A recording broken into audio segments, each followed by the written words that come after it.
What's up, 12s? How's Seattle doing? Yeah. Today we're talking about the Seattle Seahawks.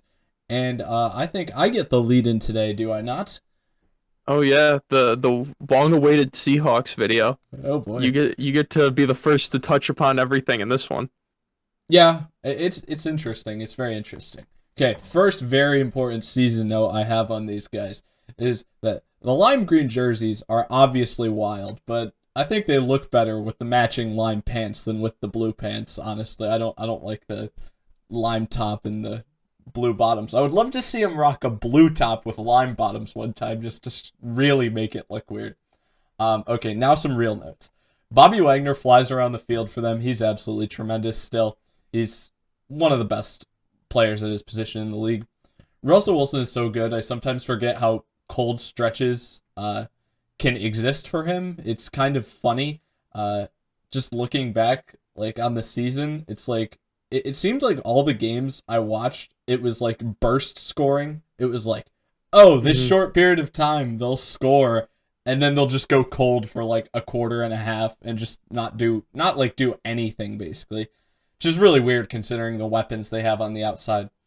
DK Metcalf and Tyler Lockett are funny because they're basically like polar opposite, like receiver molds and also like real life human beings. They basically feel like they're completely opposites.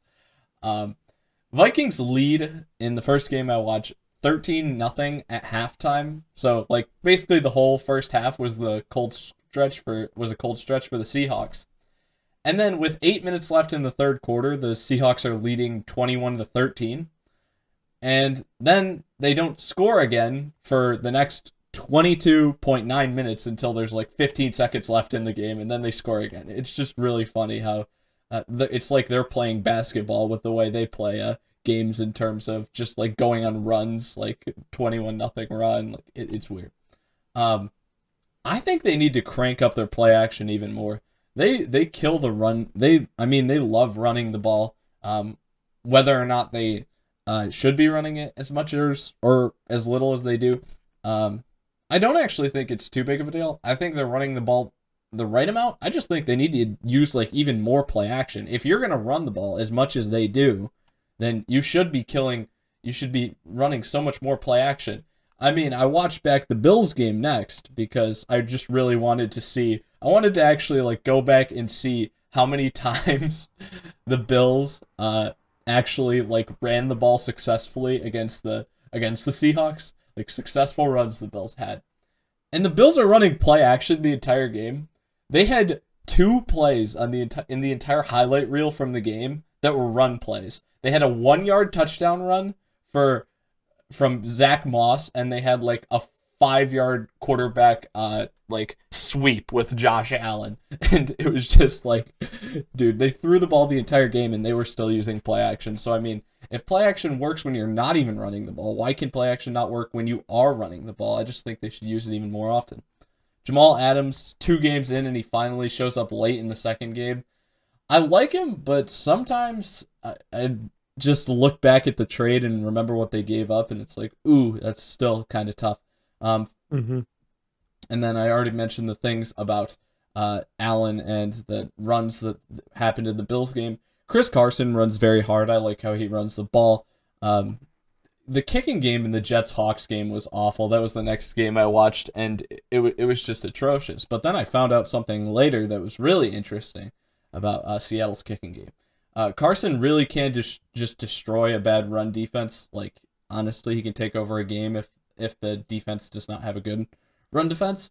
And David Moore is probably very underrated in this league, and I should have been paying. Like, I should have like thought about him more before when we talked about the Panthers, because he's with the Panthers now, and I feel like that may be like a fairly decent loss for them.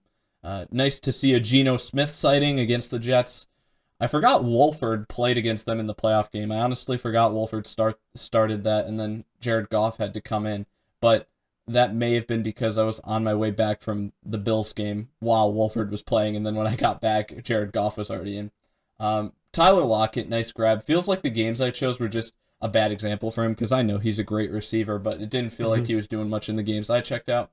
Then last few things. Did DK talking too much make them force him the ball, which led to the screen pick six in the playoff game? I think that may have happened, and the Rams defense just killed them in that game. And my one other question from like watching this season is, where was Jordan Brooks? Because I mean, first round pick and just didn't like exist at all. Weird. Yeah. Yeah, I kind of have more of the same to add on what you had.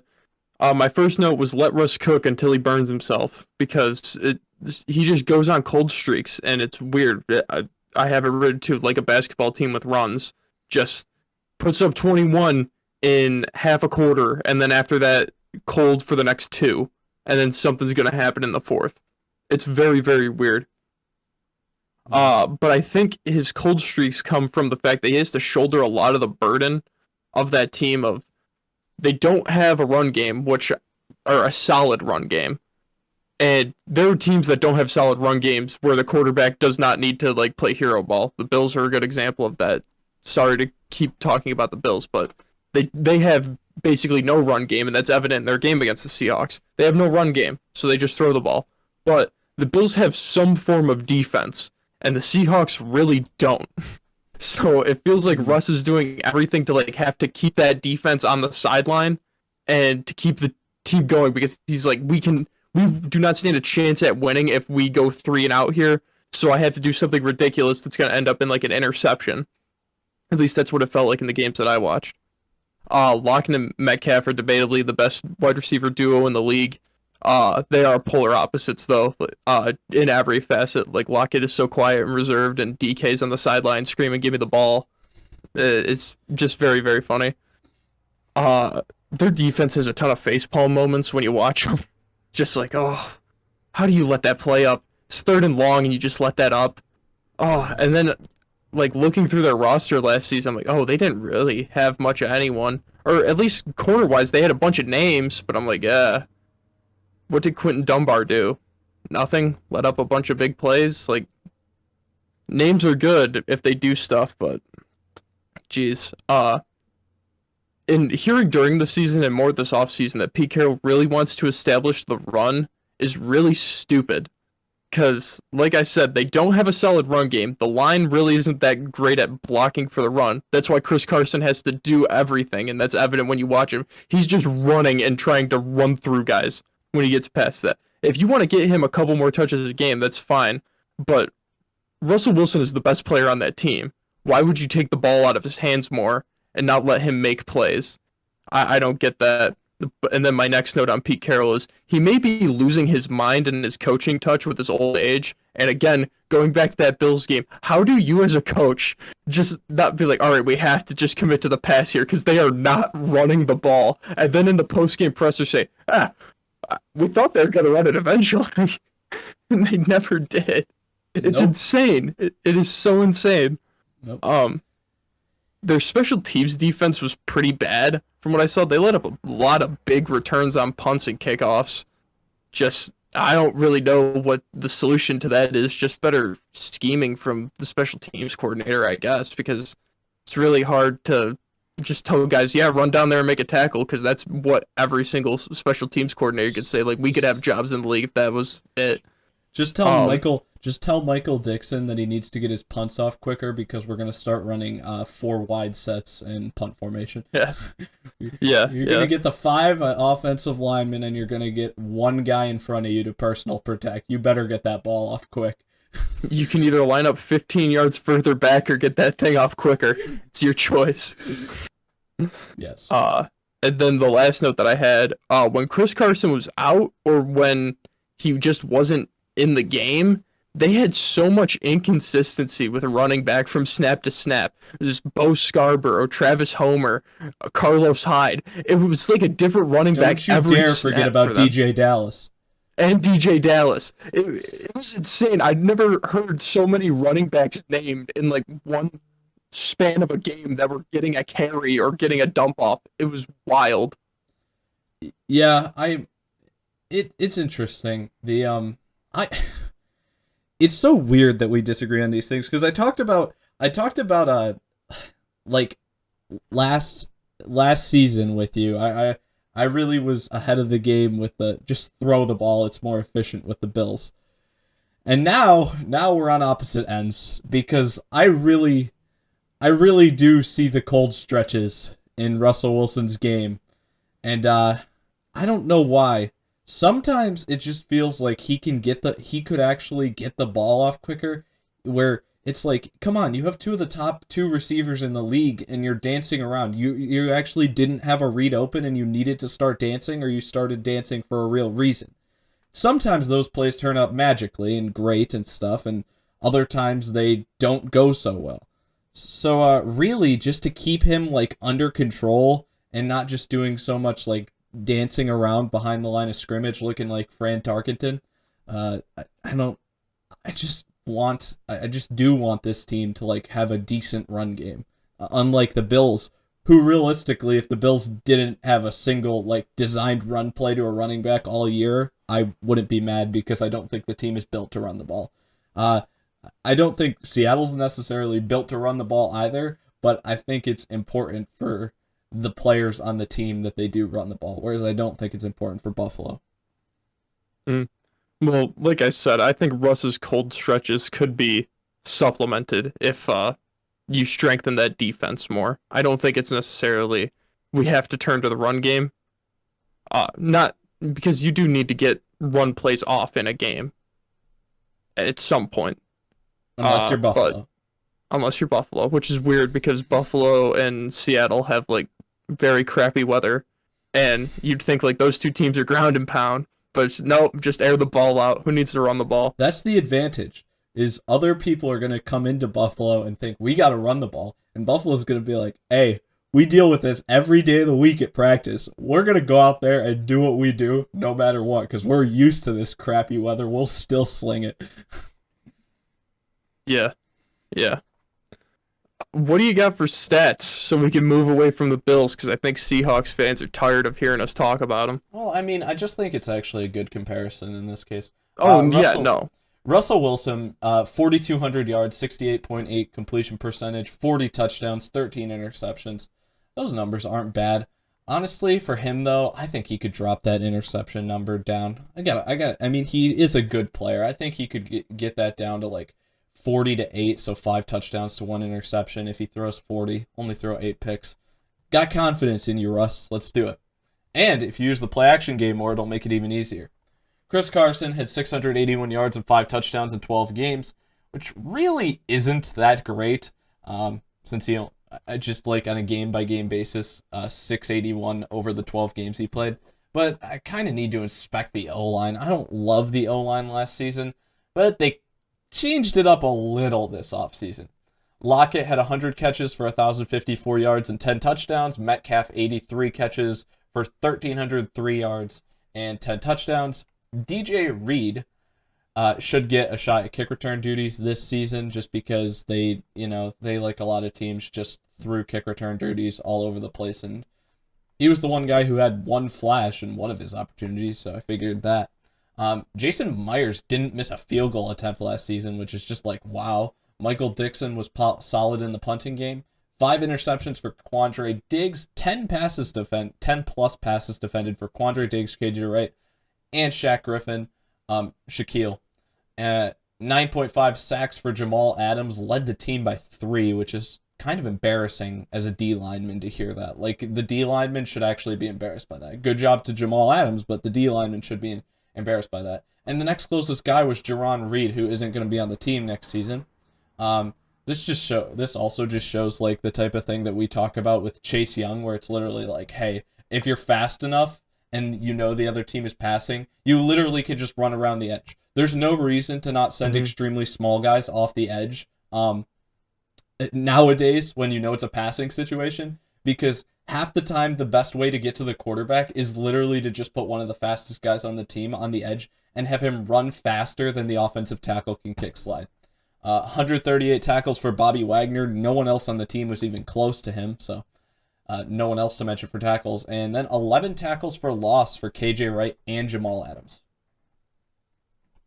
Yeah, the only thing that I had in the stat category that I really liked was Jason Myers' field goal percentage, 100%, but extra points, missed a couple of those, don't get it. But this is just a word to all these NFL teams. If you really want a good kicker, get a guy with a J in his first name, first letter in his first name being J. I mean, I'll try out for whatever team they need me to at this point. All right. I guess that's the truth. What? Justin Tucker, Jason Myers, Jason Sanders. This season, it's proven. In this season, when Tyler Bass goes down, Jordan Poyer. All right, acquisitions for the Seahawks. Acquisitions for the Seahawks. This list, at first I was like, and then I kind of like extended this list with a bunch of other extra names I slowly came around to. But really, the only guy initially that just looking from the base list that I really wanted to mention was Gerald Everett. And then I was like, okay, where are some other names that I can mention just because they're names? Benson Mayowa, Kerry Hyder, Alden Smith. And then other guys that came from like not so direct free agency methods. Travis Toivonen was one of the funnest players in the what was it called? The Fan Controlled Football League. Sorry, Fan Controlled Football. So he was really good. So he's on their team now. So I thought that was interesting. Gabe Jackson got traded to here from the Raiders, which should help their own line somewhat. But Mike Iupati retired, so guard swap. I don't know how much of an upgrade Gabe Jackson's really going to be. Pierre Desir also signed here. He's kind of had a drop-off in his career lately, so I don't know how much he's going to help that cornerback room, and it kind of gets back to the point of what you said earlier, is we're kind of hovering around this like mediocre level, and we're just adding more mediocreness to it. And then Robert Nikomdici signed with them, who is a name that I feel like was hyped up when he came into the league and just hasn't done anything, so I at least thought I'd mention him. Yeah, some names on here that I missed, or that you missed, were Akila Witherspoon and Al Woods. Akila Witherspoon, more in that secondary, but more low, mediocre, just even lower. Yeah. And then Al Woods, I made big body on the defensive line that they can get in there. Yeah, and he's 34. That was one of the other reasons I was having trouble figuring out who I wanted to put on here. They I think the three guys I said after Gerald Everett are all over 30. I think Pierre Desir is too. Like, just a lot of old men. Yeah. I mean, I really like the Alden Smith signing when it first happened, and now Alden Smith doesn't look like he's going to play next season. So, I don't even know about that. What's that about? He got, I think he got arrested. Oh boy. Okay. Well, should have seen that coming. Don't worry about what it was. I should have known that was going to happen though. For losses, I got Greg Olson, Mike Iupati, Jerron Reed, Shaquille Griffin, Carlos Hyde, Quentin Dunbar, David Moore, who I said I should have noted more for the Panthers when we talked about them, Jacob Hollister, and we got 3 question marks here in KJ Wright and 2 of my favorite players, Josh Gordon and Shaquem Griffin. Yeah. Seeing, if I say a guy that you said, I'm sorry about that, but Philip Dorsett is gone. Shaquem Griffin. They lose Greg Olson and Mikey Iupati to retirement. Quentin Dunbar. Yeah, and their losses were far more substantial than what they gained this offseason. And it's weird because I wouldn't say that anyone that they really lost, maybe except Shaquille Griffin, is really like a star. KJ Wright's pretty good for them. I don't know if he would be good on every team he's on, but he's pretty good for them. But he's not signed yet, so yeah, he's not signed anywhere. Yeah, it's tough. And David Moore basically was clearly the number 3 in every game they played. So I mean, that's another spot where you could kind of talk about it. Well, I made great segue to the draft here. I really like David Moore. I think I expressed how much I like David Moore in the Panthers video, even though you didn't. But you're coming around now. Yeah. They get rid of probably one of the better number 3 wide receivers in the league in David Moore to draft in the second round a receiver that you and I both hated in pre-draft eval. Yeah. A lot of his play, Dwayne Eskridge, a lot of his play is based off open field ability against a lot of small school opponents. I'm not really expecting a ton from him. I don't think his abilities allow him to be like anything more than like a role player, and I don't think you want to get like a role player in the second round of the draft. Yeah, Dwayne Eskridge, geez. My notes on him pre-draft were not good. I went back and watched some more just to, clear mind, just not read what I wrote before. I went back and read after, but it matched up all again. He runs routes like a chicken with his head cut off, man. It does not look like he has an idea what he's doing when he's running, which is fine in the Mac because you just have to get open in the Mac. Well, listen, hang on. Hmm. He's actually being really smart here, because if he's making it look like he has no idea what he's doing, how is there any way that the defensive back that's covering him is going to know what route he's running? He has no tells at all. It's his secret trait. That's what makes him so good. This is why I'm not a GM. Yeah, runs off like a chicken with his head cut off. He's in the Mac. He's 24 years old. That just, for a second round wide receiver, yikes, man. Just yikes. 24 is old for a rookie. I'm just wondering if they drafted him with no matter how good he is, we're not re-signing him. We just want him on his rookie contract, so it doesn't matter how old he is. Yeah, probably. Yeah, that's my question. The next guy they picked, Trey Brown. I don't remember seeing this guy at all, but he returned kicks in college, sacked the quarterback, intercepted passes, chased down receivers from behind. He's an all-around good player, and losing Shaquille Griffin, I don't think I'm going to knock this pick, because maybe he could turn into an actual high-tier corner and be better than just those average guys they have filling out the roster now. Yeah, what I wrote was he looks like a combination of every guy in Seattle secondary put into one guy. Just, he can do it all. His returning was insane to watch. I didn't see if he scored it all off of it, but he's got some high tier speed. He was like 20 yards away from a guy and chased him down before he got a touchdown.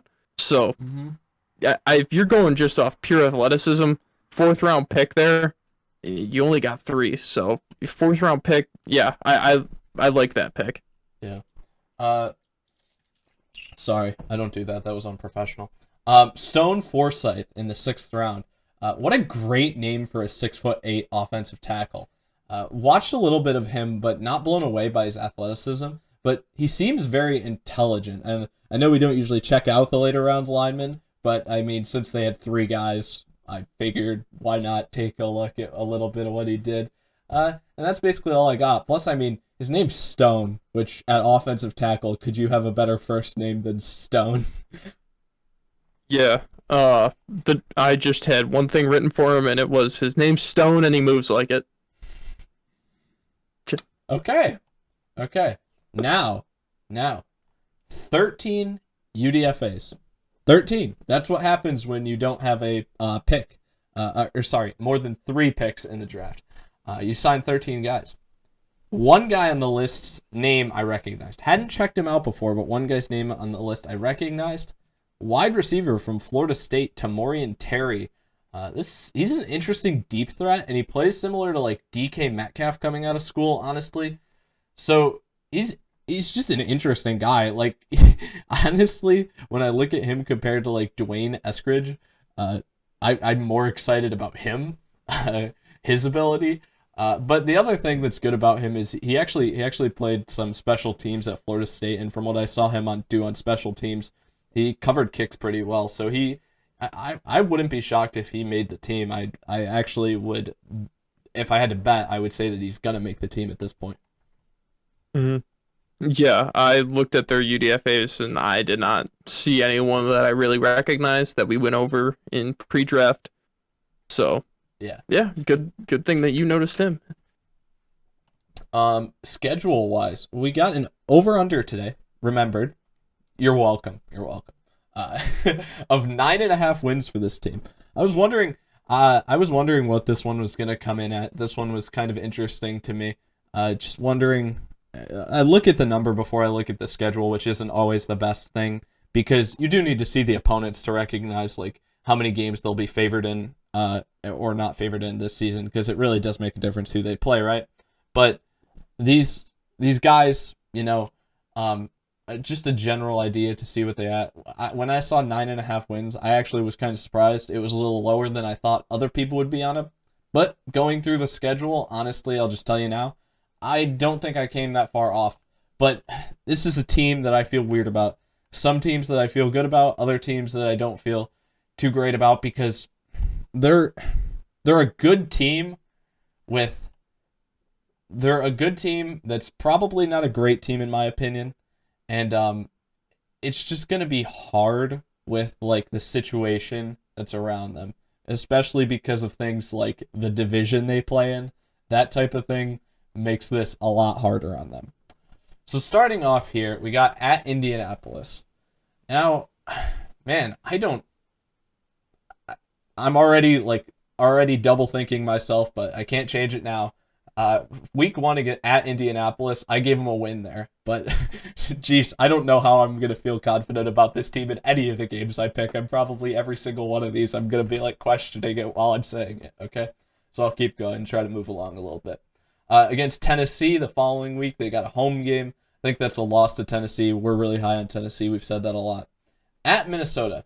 I think at Minnesota, haven't done this in a while, but I do put toss-up games in their schedule, into Seattle's schedule, because, like I said, I have no clue about this team. So at Minnesota is my first toss-up game for them. The next 2 weeks, they play at San Francisco and versus the LA Rams. Like those teams a lot. Those are both going to be L's for them.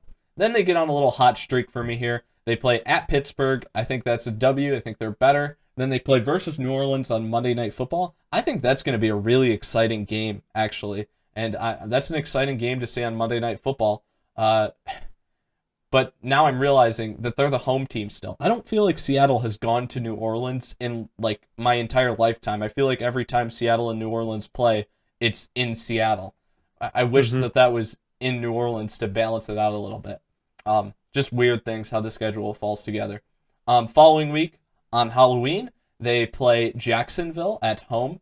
I also think that's a win, so they get a little 3-game win stretch there.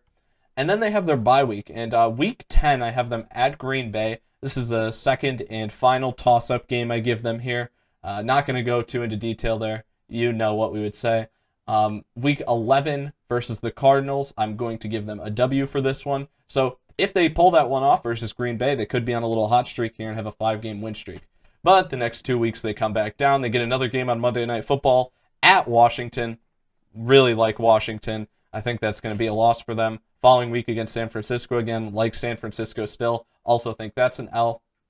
Then they go to Houston. This is a nice pickup game considering, Houston's roster, team as a whole. That's a W for them. Next week, LA Rams again. Still think they're better. I think that's an L. Then they're getting late season Chicago, who should be in full form by this point. So I think that's an L. Then the final 2 weeks of the season, they come back strong. Playing versus Detroit, I think that's a fairly easy W. And the final week of the season being week 18 at Arizona, I give them a W again. I was bouncing back and forth a lot on these divisional games versus Arizona. I ended up giving them both to them just because that gave them a 9-8 record. And I just felt better about, giving this team the benefit of the doubt with their coach and quarterback, even if it feels a little dicey between them.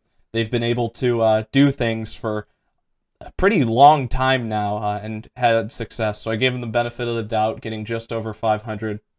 I don't have a strong conviction for this team in terms of over-under, and I think this team will probably get knocked out in the wild card weekend of the playoffs, just like they did last year. If not, honestly, then if you had to ask me, which is more likely, that this team is in the NFC Championship game or this team doesn't make the playoffs at all, I would say it's more likely that this team doesn't make the playoffs at all. I really don't like this team to get far into the NFC postseason at all, and I got them at 9-8 for this season. Yeah, you and I are fairly the same on the Seahawks here as I run through them.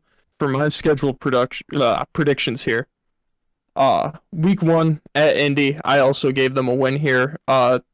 Those two teams are very similar skill-wise. I think Seattle just gets the win because you kind of know what they're going to, you know from last season. I think there's going to be the carryover, and with the Colts' new quarterback. Yeah. Week 2 at Tennessee, they get smacked in the face with Julio and A.J. Brown there. Both very high on them. I think that's an L. at Minnesota. I don't think Minnesota is going to be as good of a team as you think they are to designate a toss-up here. I think Seattle's just going to straight up win this game. At San Fran, that's going to be an L. I think they get swept by San Fran, and I also think they get swept by the Rams, who's their next game. So that's 2 L's in a row. At Pittsburgh, now this is one that I was kind of doting on for a little bit, thinking about it. Just Seattle has to travel all the way to the other side of the country. I don't think Pittsburgh's going to be a very good team, but I still gave the Seahawks the win here. Just that I'm fairly confident Seattle will be a better team than the Steelers next season. This game is interesting. They do have to travel across the country, but I mean, it's got that prime time slot for Sunday Night Football. I'm just expecting this one to be half like, I feel like this is the perfect type of game for Russell Wilson, as we discussed before, to just like not show have his cold streak go like the entire game, and Pittsburgh's offense just like throw short passes and put up like no points, and this is just a primetime game that's going to end up being a 13-10 final. Mm-hmm. Yep. Which isn't bad. Wait. It's a one-score game then, but what do you think about New Orleans? New Orleans, I think Seattle gets an L here. I think at this point in the season, the Saints will have it all put together. They'll know who's actually going to be their quarterback for them. And that defense is better than Seattle's defense. The offense as a whole is better than Seattle's offense as a whole. And their coaching staff is better, or at least able to work on the fly. I don't think Seattle's can. Or at least if they can, they don't want to.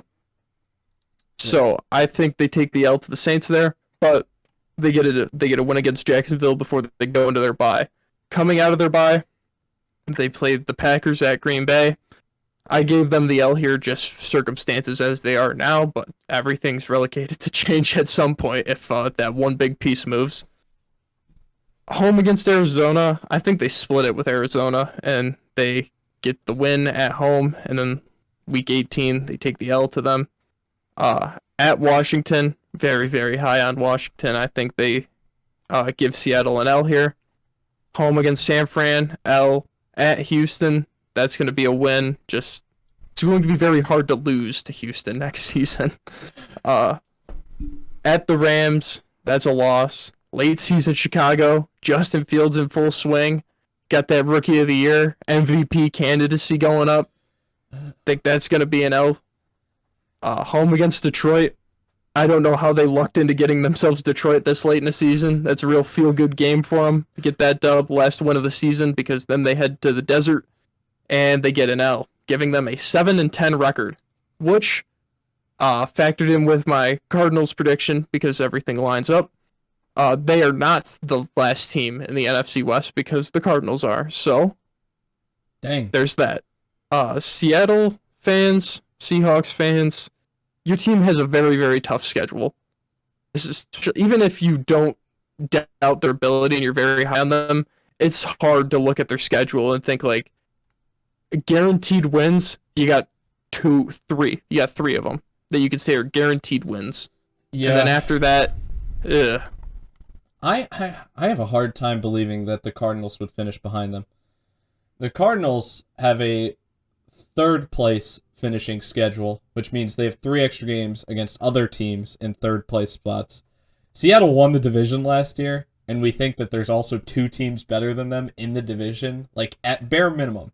Like just roster versus roster. We both think that LA and San Francisco are definitely better. Arizona's arguable, so I won't say that one there. But LA and San Francisco are definitely rosters we think are better than Seattle's. That's tough on top of the fact that, like I said, they were a first-place finisher, which means they've got 3 extra games against tougher opponents. Mm-hmm. Oh, yeah. I mean, there's a chance, whether it be Seattle or Arizona, one of those 2 teams could probably not win an entire game in the division and just go 0-6 in the division. Yeah. Because it is that tough. Or both of them could be 1-5 because they only win. They split between each other and drop the rest to the other 2. What do you think about this team's chances playoff wise since they were in the playoffs last year? I don't think they just. I don't think they stand a good chance. I think they can get there. San Fran is just reloaded, and hopefully, if the injury bug doesn't get to them like it did last season, they San Fran can go on a run. The Rams are going to be tough to get past. The NFC as a whole, just if they do make it into the playoffs, I don't see them winning their wild card game. Yeah, and I don't think that they'll be winning the division either. Like I said, Mhm. I think it's more likely that they miss the playoffs than they make it to the NFC Championship game. Yeah, Which is I think tough to say with this roster, but yeah. Well, you said this with the football team in our last episode of if everything goes right, they can lose in the Super Bowl. yeah. If everything goes right for Seattle, I think they could lose in the divisional. Like, Yeah, that's kind of how I feel with them too. Like if everything goes right, they could lose in the divisional. That could be an option. That's why I mentioned the NFC Championship game because I think max potential is a loss in the NFC Championship game, but even then that would be hard to reach just because things like coaching, an old guy coaching doesn't seem to be on the best terms with his quarterback. So even though they're both like kind of legends of the game at this point, like I don't like it. I don't like how this outlook's gonna be, even though it doesn't feel like their roster has too many holes at all. Just maybe offensive line, and then just not having enough special talent on defense. Just a lot of mediocreness on defense. And you got Jamal Adams and Bobby Wagner, but I think defensive wise, you're still missing something, probably on the D line and some cornerbacks too, that would really be the important positions on defense. Whereas you got guys at safety and at linebacker that I would say are your superstars, but those are less important positions. yeah, safety and linebacker are probably the two most least valued, if the least two most least valued positions on the defense. Yeah. Which, I mean, it's good to have stars, but just in a division where, I mean, look at the Rams. Their two stars on D are a corner and an edge rusher. Yeah. And that's kind of what teams want. And you got an The edge rusher Niners that's a with safety. The Niners with just an array of defensive linemen. Fred Warner at the linebacker position too, but just the D line there is amazing. And Yeah. even Arizona, they've had Chandler Jones, who's been one of the most consistent pass rushers over probably the last 5 to 10 years, right? And then they add J.J. Watt to the other side. Once again, just another set of defensive line play that really Seattle's the only team in the division that doesn't really have much of anything there because the guy who is leading the team in sacks is the strong safety. Yep. So if there's anything you can take away from this, make Jamal Adams an edge rusher. Yes, I would say that is exactly what we want people to take away from this. Interesting team. Very interesting team. But, man, it's kind of... It feels like somebody's going to be out the door at the end of the season, does it not? I mean, they're boom and bust teams. I think this team is just like get there or bust. Like either perform up to where you've been the last couple seasons, or you're just gonna like. There's gonna be no in between that. No, I don't even think it's like drop off. I think it's just be where you've been the last few seasons. It's just like that's what it's gonna be. It's like you're not gonna be better. You're not gonna be worse. It's just gonna be where you've been. It's strange, but that's what I think we're at. All right. Anything else on these guys? No, I'm all good. I think we can cut this here.